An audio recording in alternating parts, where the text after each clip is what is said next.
టాటరా classic రెటినాలకు world class treatment ఇప్పుడు మన బీరంగూడలో American laser eye hospitals. Hi hello నమస్తే, this is Suvarna. Welcome to Suman TV. ప్రతి వీకెండ్ రాగానే ఏ సినిమా వస్తుందని క్యూరియస్ ఉంటుంది. బట్ ఈ వీక్ మాత్రం తప్పకుండా కాంతారా మీద మాత్రం ఖచ్చితంగా ఫుల్ హైప్ అయితే క్రియేట్ చేసింది. ఎందుకంటే కాంతారా రిలీజ్ అయిన తర్వాత చాప్టర్ 1 ఎలా వస్తుందని క్యూరియస్ పెరిగిపోయింది. మొత్తానికి ఈ రోజు థియేటర్లో సినిమా అయితే రిలీజ్ అయిపోయింది అనమాట. సో రైట్ నాతో పాటు ఉన్నారు ప్రముఖ జర్నలిస్ట్ ప్రభు గారు. ఆల్మోస్ట్ సినిమా చూసే ఉంటారు ఈ పాటికి. ఆయన రివ్యూ ఏంటంటే ఆయన మాట్లాడి తెలుసుకుందాం. సార్ నమస్తే. సార్ నమస్తే. అసలు ఎక్స్పెక్టే చేయకుండా వచ్చింది కాంతారా, బట్ అన్ఎక్స్పెక్టెడ్గా హిట్ అయితే సాధించేసింది. సో 2 తెలుగు రాష్ట్రాలే కదా, ఆల్ ఓవర్ ప్రపంచం మొత్తం కూడా ఆ సినిమా మీద అన్కండిషనల్ లవ్ ఇచ్చారు. బట్ ఎప్పుడైతే ఆ సినిమా చూసామో చాప్టర్ 1 మీద అయితే క్యూరియస్ చాలా బాగా పెరిగింది. ట్రైలర్ చూసాక ఇంకొంచెం బాగా పెరిగింది. సో మొత్తానికి సినిమా అయితే చూసారు, మీకు ఎట్లా అనిపించింది చాప్టర్ 1? చాప్టర్ 1 కాంతారా నిజంగా ఎక్స్పెక్టేషన్స్ అనేటువంటి ఈ సినిమాకి మంచి ఓపెనింగ్స్ తీసుకొచ్చినాయి. చాలా highly expected film, highly anticipated ఫిలింగా కాంతారా 2 అనేటువంటిది రిలీజ్ అయింది. చాప్టర్ 1 అనేది రిలీజ్ అయింది. థియేటర్లో రాత్రి ప్రసాద్ ఐమాక్స్లో ఒక స్పెషల్ ప్రీమియర్ షో వేయటం జరిగింది. ఆ ప్రీమియర్ షోలో చూసిన తర్వాత ఫస్ట్ హాఫ్ చూసి పారిపోదాం అనుకున్నాం, to be frank with you. First half చూసిన తర్వాత అసలు ఏంటి ఇటుపోతుంది ఈ సినిమా, ఏంటి కథ ఏంటి. కాంతారా 1 చూసినప్పుడు ఫ్రమ్ ద బిగినింగ్ నుంచి కూడాను ఒక ఏదో తెలియని ఒక స్పిరిచువల్ ఫీలింగ్, ఒక నేచురల్ ఫీలింగ్ అనేటువంటిది కలిగింది. అది ఫస్ట్ హాఫ్ చూస్తే అసలు చాలా తికమకగా అడ్డందిడ్డంగా కథ ఏంటో, ఆ డ్రైవ్ ఏంటో, ఆ స్టోరీ ఏంటో, అసలు క్యారెక్టర్స్ ఏంటో అసలు ఏమీ అర్థం కాని ఒక అయోమయం స్థితిలో ఫస్ట్ హాఫ్ అంతా జరిగింది చాప్టర్ 1లో. అయితే ఇక ఫస్ట్ నిజంగా ఇంటర్వెల్లో వెళ్ళిపోదాం అనుకున్న వాళ్ళం ఇంటర్వెల్ బ్లాక్ చూసిన తర్వాత అలా స్టక్ అయిపోయాం. ఇంటర్వెల్ బ్లాక్ చూసిన తర్వాత something interest is going to happen in the second half అనేటువంటిది మాత్రం యాక్చువల్ ద ఫిలిం టేక్ ఆఫే సెకండ్ హాఫ్లో నుంచి స్టార్ట్ అయిందేమో అన్నంత ఇదిగా సెకండ్ హాఫ్లో అద్భుతమైన గూస్ బమ్ మూమెంట్స్ ఉన్నాయి. అద్భుతమైన గూస్ మూమెంట్స్, ఫైట్స్ కానీ ఏదేమైనా మొదటి నుంచి ఫస్ట్ హాఫ్ చాప్టర్ కాంతారా చూసినప్పుడు ఆ సినిమాకి వచ్చిన అద్భుతమైన సక్సెస్ చూసిన తర్వాత చాప్టర్ 2 ఇప్పుడైనా పార్ట్ 2లోకి వచ్చేటప్పటికి ఎక్స్పెక్టేషన్స్ పెరుగుతాయి. కాబట్టి ఆ పెరిగిన ఎక్స్పెక్టేషన్స్కి తగ్గట్టుగా దీన్ని ఇంకా భారీ స్థాయిలో తీయాలని చెప్పేసి డబ్బులు తగలేసేది కనిపిస్తుంది. అది ప్రతి సీక్వెల్కి వస్తూనే ఉంది. అయితే కొన్నిటికి మాత్రమే ఒక మీనింగ్ఫుల్ స్పెండింగ్, మీనింగ్ఫుల్ కథ ఉంటుంది. వీళ్ళు ఫస్ట్ స్టార్ట్ చేసేటప్పుడు 2 పార్ట్స్ చేద్దామని ఉండదు. ఈ ఫస్ట్ హాఫ్ సక్సెస్ అయితే దాన్ని బట్టి ఆ పార్ట్ 2లోకి ఏదో ఒకటి కథను అల్లేసేసి పార్ట్ 2లోకి వెళ్దాం, పార్ట్ 2 చేద్దాం అనేటువంటిది ఆ ఫస్ట్ హాఫ్కి వచ్చినటువంటి సక్సెస్ని క్యాష్ చేసుకోవాలనేటువంటి ఒక ఇది ఉంటుంది. ఆ ఇదిలో తయారు చేసినటువంటిదే తప్ప ఈ సినిమాకుంటూ ప్రత్యేకంగా ఒక కథ కానీ, కథనం కానీ, దానికి ఒక తల కానీ, తోక కానీ ఏమీ లేవు. తలా తోకాలని ఒక కథను తీసుకొచ్చేసేసి కోటాను కోట్లు గుమ్మరిచ్చి తీశారు. ఎంత ఖర్చు పెట్టారో అసలు ఆ సెట్టింగ్స్ కానీ, ఆ వాతావరణం కానీ అది ఎప్పుడు చూసింది కాదు, ఎక్కడ విన్నది కాదు. ఎందుకంటే ఇది జానపద సినిమానా, పౌరాణిక చిత్రమా, జానపదమా, చారిత్రాత్మకమా, డైలాగులను బట్టి సోషల్ సినిమానో, ఇలా కమ్యూనిస్ట్ డైలాగులు కూడా ఉంటాయి దీంట్లో. ఇలాంటి ఒక కంగాళీ కథాంశంతో సెకండ్ పార్ట్ చాప్టర్ 1 అనేటువంటిది వచ్చింది. కానీ దీన్ని అంటే వాళ్ళు ఇంత కష్టపడి తీసిన దాన్ని జస్ట్ అలా తృణప్రాయంగా తీసిపాడటం కాదు, కానీ అది మేకింగ్కి మాత్రం we have to say a salute to them. బాబు ఏమి సెట్టింగ్స్, అసలు ఆ ఖర్చు ఏంటి, ఆ జనం ఏంటి, ఫైట్స్ ఏంటి, ఆ లొకేషన్స్ ఏంటి, ఈ పాయింట్ ఆఫ్ వ్యూలో చూస్తే ఒక యాంగిల్లో చూస్తేనేమో ద ఫిల్మ్ ఈజ్ వాచబుల్ అనిపించింది.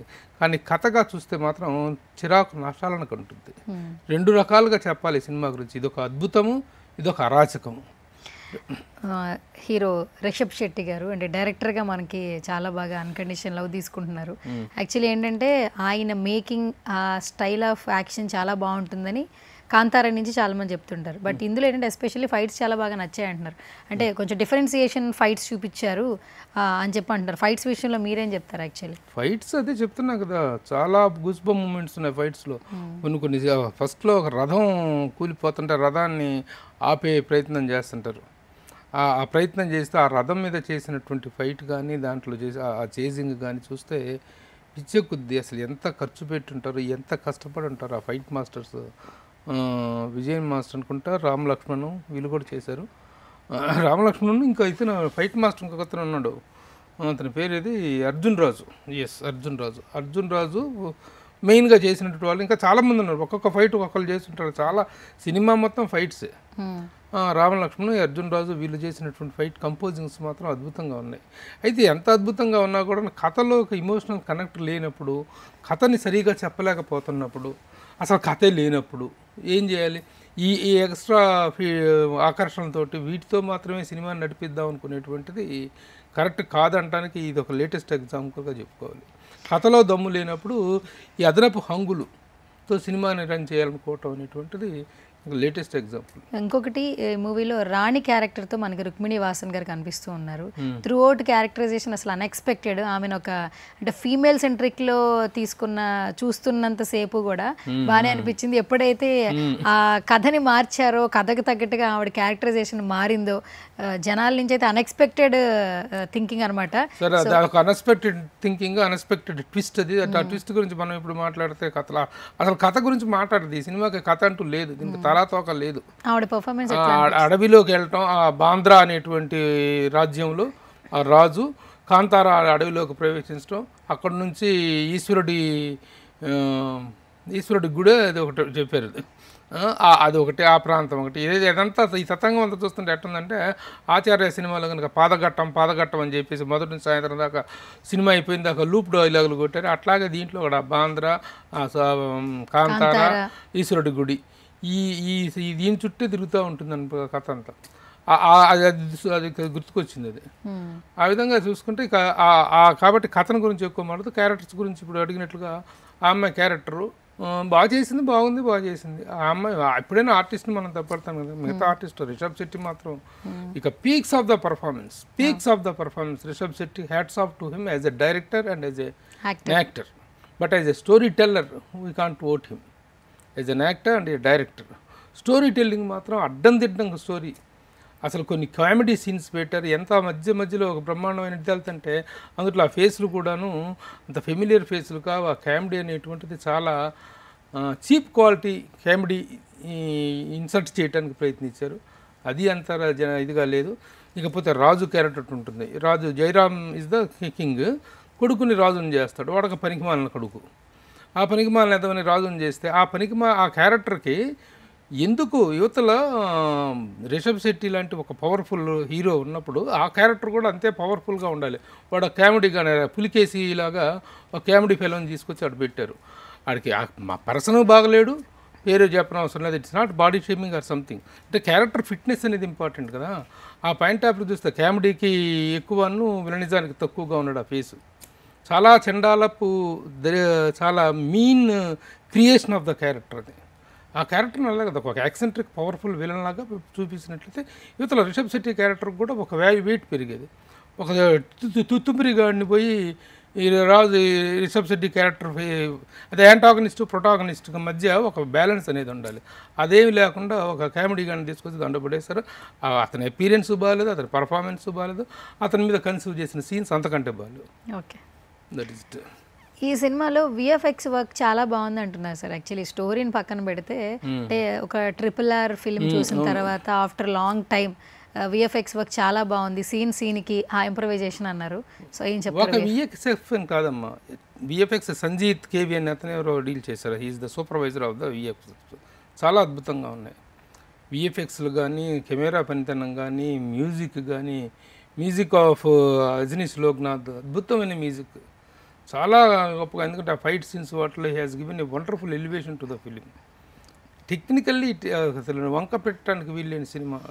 లొకేషన్స్ క్యాప్చరింగ్ కానీ ఇవన్నీ అద్భుతంగా ఉన్నాయి. నేను చెప్తుంటే కంటెంట్లో కనెక్టివిటీ లేదు. కంటెంట్ అనేటువంటిది ఒక సోది కంటెంట్, ఒక పిచ్చి సినిమా ఒకటి తీశారు. ఇది తప్పితే టెక్నికల్గా దాన్ని ఎంత అద్భుతంగా తీశారనేటువంటి దాంట్లో మాత్రం ఎక్కడ వంక పెడతాను కదా. రిచ్నెస్ కానీ, డబ్బులు ఖర్చు పెట్టిన విధానం కానీ, ఓంబలే ఫిల్మ్స్ వాళ్ళ మేకింగ్ స్టాండర్డ్స్ హ్యాట్స్ ఆఫ్ చెప్పాలి. అంత అద్భుతంగా తీశారు. ఇదేంటంటే ఫస్ట్ కాంతారా పార్ట్ 1 కాంతారా అద్భుత విజయాన్ని సాధించిన తర్వాత దాన్ని ఎంతగా ఎన్హాన్స్ చేసి క్యాష్ చేసుకోవాలనేటువంటి పాయింట్ ఆఫ్ వ్యూలో చేసినటువంటి ఒక పిచ్చి సినిమాగా చెప్పుకోవాలి దాన్ని. సెకండ్ హాఫ్లో కొన్ని గూస్ బంప్ సీన్స్ ఉన్నాయి, చాలా గూస్ బంప్ సీన్స్, ఫైట్స్ కానీ, ఆ చేజింగ్లు కానీ ఇవన్నీ చాలా బాగున్నాయి. బట్ దెర్ ఇస్ నో ఆ క్యారెక్టర్స్తో కానీ, ఆ కథతో కానీ చెప్తాను కదా, అది జానపదము కాదు, పౌరాణికము కాదు, చారిత్రాత్మకము కాదు, ఏది కానీ ఒక ఏ కాలానికి చెందిన ఒక కథ, ఏ కాలానికి చెందిన ఒక నేపథ్యం, అది కన్నడ వల్ల అక్కడ వాళ్ళకి సంబంధించిన ఒక మిత్, అక్కడికి సంబంధించినటువంటి ఒక నమ్మకాలకి సంబంధించినటువంటి కాన్సెప్ట్ అయి ఉండొచ్చు. దాన్ని కాంతారా 1లో ఎంత అద్భుతంగా తీశారు, ఎంతగా మనం ఓన్ చేసుకున్నాం. కానీ దీంట్లో తీసుకొని వచ్చేటప్పటికి మొత్తం అంతా కంగాలి చేసి పెట్టారు దీన్ని. కాంతారాలో ఒక నా కరుపు పరుస్తుంటే ఆ బుల్ల గుండె జలజరిచ్చిపోతుంది. ఆ విధంగా అలా గూస్ బంప్స్ వచ్చేస్తాయి. దీన్ని కూడా దాంట్లో నుంచే లీడ్ తీసుకున్నారు. దీంట్లో కూడా క్లైమాక్స్లో ఆ సాంగ్ వాడటం జరిగింది, అవన్నీ జరిగింది. కానీ ఆ సినిమాలో వచ్చినటువంటి ఒక తాదాత్మ్యత, దాంట్లో వచ్చినటువంటి ఒక భావావేశం, దాంట్లో వచ్చినటువంటి ఒక స్పిరిచువల్ ఇదంటాం దాన్ని, ఒక ఉన్మాద స్థితికి వెళ్ళిపోతాం స్పిరిచువల్గా. ఆ సినిమా చూస్తుంటే అలా కళ్ళు తేలేసి ఆ క్లైమాక్స్ సీన్స్లో అట్లా ఆ ఫీల్ అయితే మాత్రం ఇక్కడ లేదు. ఓకే, అది మిస్ అయింది ఈ సినిమాలో. హోంబులే వాళ్ళు చాలా కోట్లు ఖర్చు పెట్టారని మొదటి నుంచి కూడా ఈ సినిమా ప్రమోషన్స్ అప్పుడు చెప్తూ ఉన్నారు టీం అందరూ కూడా.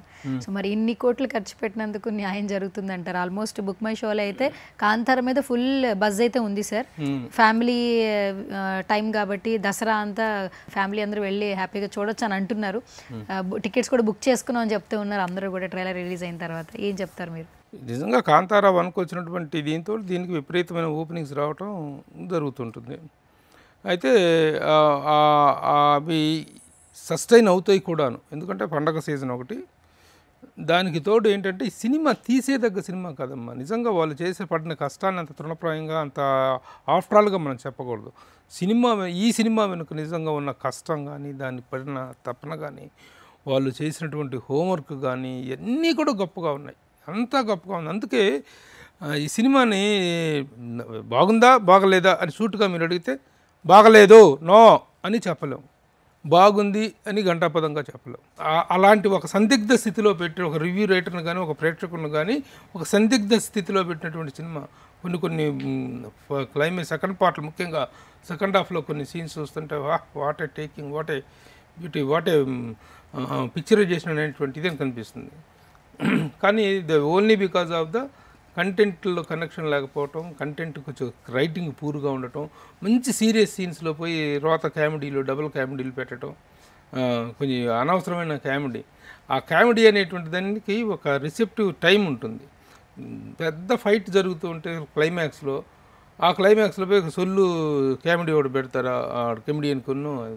అలాంటివన్నీ కూడా నా సినిమాలో ఉన్న సీరియస్నెస్ని, దానికి ఉన్న డెప్త్ని కిల్ చేస్తాయి. ఇస్ గైస్, బజ్ ఏ విధంగా క్రియేట్ అయిందో మీ అందరికీ తెలుసు. సో తప్పకుండా ఎన్ని రివ్యూస్ వచ్చినా కూడా థియేటర్లో మీరు కూడా ఎంజాయ్ చేయాల్సిన సినిమాలు కాబట్టి ప్రతి ఒక్క సినిమాని ఆదరిస్తారని కోరుకుంటూ, ఇది మాత్రం సారీ ఫర్ దట్, ఇంత ఇది చెప్పినప్పటికీ కూడాను this film will give a wonderful theatrical experience. Okay, థియేటర్లో మాత్రం ఇంత వైట్ క్యాన్వాస్ ఉన్న సినిమాని, కథ బాగలేదు కొంచెం సహనానికి పరీక్ష పెట్టింది అనుకున్నా సరే, ఇలాంటి సినిమా మాత్రం రేపు ఓటీటీలో వచ్చుదిలే అప్పుడు చూద్దాం అనుకోవటానికి అవకాశం లేదు. థియేటర్లో చూస్తేనే, మీరు నచ్చినా నచ్చకపోయినా థియేటర్లో చూడాల్సిన సినిమా, థియేటర్కల్ ఎక్స్పీరియన్స్ మాత్రం గొప్పగా ఉంటుందని మాత్రం గంటాపదంగా చెప్పచ్చు. Thank you sir, thank you so much. Yes guys, so weekend enjoy చేయాలనుకున్నారు అయితే తప్పకుండా కాంతార ఫిల్మ్ అయితే థియేటర్లో చూసేసేయండి. మీ రివ్యూ అనేది అందరికీ షేర్ చేయండి. సో ఇది వాళ్ళ special video. This is Suvarna signing off.